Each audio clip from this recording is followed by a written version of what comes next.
देश दुनिया की हर वो खबर जिसका है सीधा आपसे ताल्लुक, सिर्फ हिंदुस्तान पब्लिक न्यूज पर।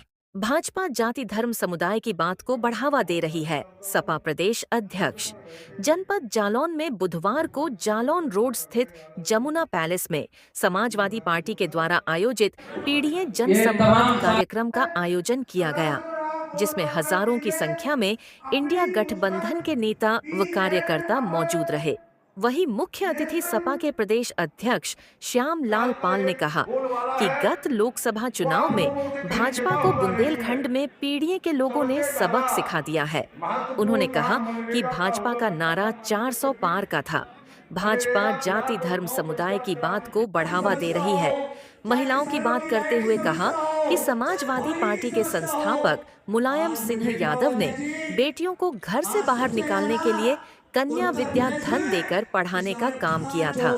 प्रदेश के विश्वविद्यालयों में एक भी पीडीए के प्रोफेसर नहीं है। उन्होंने कहा कि विधानसभा चुनाव 2027 में समाजवादी पार्टी के प्रत्याशियों को जिताकर प्रदेश में राष्ट्रीय अध्यक्ष अखिलेश यादव को मुख्यमंत्री बनाने का संकल्प लिवाया। मैं बड़े खुले हृदय से कहना चाहता हूँ, आह्वान करना चाहता हूँ, जितनी बेईमानी इस सरकार के दौरान हुई है, जाकर के आप ब्लॉकों में देख लें, वहां पर भारतीय जनता पार्टी के जो छोटे नेता हैं और उन छोटे नेताओं के द्वारा लुगाई हो रही है, वो मनरेगा सबसे बड़ा कारण है। मनरेगा के द्वारा बहुत सारे लोगों का प्रतिपालन होता था, बहुत सारे मजदूरों को मजदूरी मिला करती थी। आज उनका हक आदरणीय अखिलेश यादव जी के माध्यम से। तो दोस्तों, हमारे साथ पीडीए के युवा शक्ति हैं और आइए हम उनसे बात करते हैं और जानते हैं कि क्या पीडीए के कार्यकर्ताओं में जोश है, क्या जुनून है और क्या जज्बा के साथ ये कहना चाहते हैं। तो नेताजी, क्या नाम है? हमारा नाम है कपिल गुमावली। तो आज पीडीए का जो कार्यक्रम है, इस कार्यक्रम में क्या उद्देश्य है? कार्यक्रम देखिए, कार्यक्रम का उद्देश्य है ये पीडीए जनसंवाद यात्रा है। ये हमारी जालौन से चल करके हमीरपुर, बांदा और चित्रकूट, महोबा, ललितपुर होते हुए पूरे बुंदेलखंड, झांसी में पीडीए जो पिछड़े दलित अल्पसंख्यक समाज के लोग हैं, उनको जो है कहीं ना कहीं जोड़ने के लिए समाजवादी पार्टी के अखिलेश यादव जी के नेतृत्व में, अखिलेश यादव जी के आह्वान पर हमारे माननीय महेश कश्यप, जो कि समाजवादी पार्टी के जिला प्रदेश सचिव भी हैं, और उनके नेतृत्व में ये कार्यक्रम चल रहा है। हरी झंडी दिखाने के लिए समाजवादी पार्टी के प्रदेश अध्यक्ष आदरणीय श्यामलाल पाल साहब आए हैं। इसलिए हम सभी कार्यकर्ता एकत्र होकर के इस जो है पीडीए यात्रा है, जो आप देख रहे हैं कि ये पीडीए यात्रा में हम लोग हरी झंडी के लिए आज प्रदेश अध्यक्ष जी के स्वागत के लिए आए हैं। और लगातार ये यात्रा 5 दिन तक चलेगी। जनपद जालौन में, पूरे जालौन में 5 दिन है, बकाया ऐसे ही लगातार कई दिनों तक ये पूरे बुंदेलखंड का भ्रमण करेगी और पिछड़े अति पिछड़ी समाज के लोगों को, अल्पसंख्यक समाज के लोगों को जोड़ने का काम करेगी। तो प्रदेश में किन किन जगह है ये जालौन में है कि जालौन के कई जगह? ये केवल बुंदेलखंड में है। ये हमारे माननीय महेश कश्यप हैं, समाजवादी पार्टी के झांसी के पूर्व जिला अध्यक्ष हैं। इनके मन में एक आया कि कहीं ना कहीं पूरे बुंदेलखंड में हम पीडीए यात्रा निकालेंगे और पीडीए यात्रा निकाल करके हम पिछड़े दलित अल्पसंख्यक समाज के लोगों को जोड़ेंगे, उनको समाजवादी पार्टी की नीतियों के बारे में अवगत कराएंगे। इसलिए उन्होंने ये यात्रा निकाली है। पूरे बुंदेलखंड में आज ये चलेगी और निश्चित रूप से यदि इससे रिजल्ट अच्छा आता है तो पीढ़ी यात्रा क्या युवाओं पे काम करना चाहती है? क्या 2027 का कोई आगाज है? देखिए, ये युवाओं के साथ साथ चाहे बुजुर्ग हो, चाहे महिलाओं हो, चाहे फिर किसी भी परिवार, किसी भी समाज के लोग हों, जैसे कि हम लोगों का मुख्य उद्देश्य है कि जिसकी जितनी संख्या भारी उसकी उतनी हिस्सेदारी होनी चाहिए, ये निश्चित हो।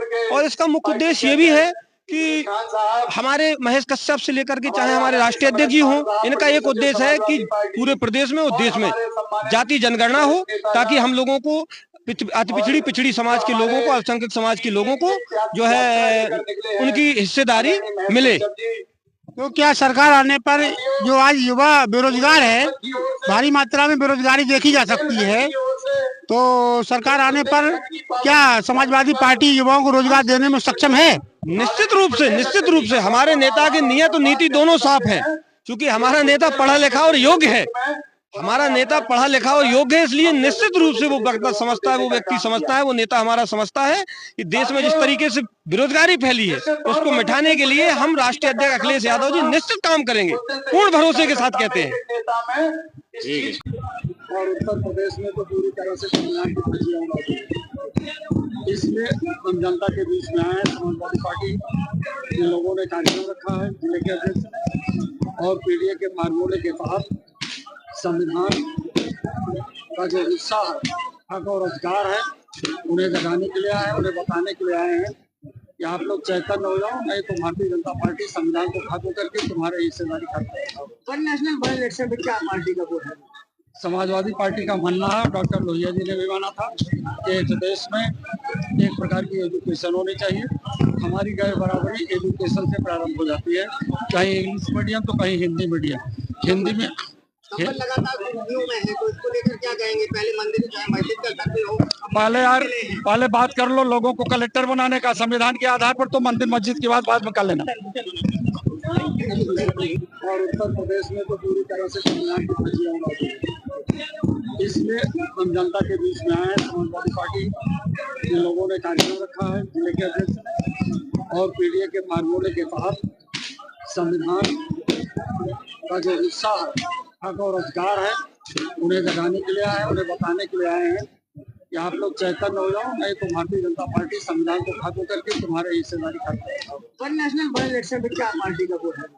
समाजवादी पार्टी का मानना है, डॉक्टर लोहिया जी ने भी माना था कि इस देश में एक प्रकार की एजुकेशन होनी चाहिए। हमारी गैर बराबरी एजुकेशन से प्रारंभ हो जाती है, कहीं इंग्लिश मीडियम तो कहीं हिंदी मीडियम। हिंदी में लगातार सुर्खियों में है, तो इसको लेकर क्या कहेंगे? पहले मंदिर चाहे मस्जिद कर सकते हो, पहले बात कर लो लोगों को कलेक्टर बनाने का, संविधान के आधार पर तो मंदिर मस्जिद की बात बाद में कर लेना।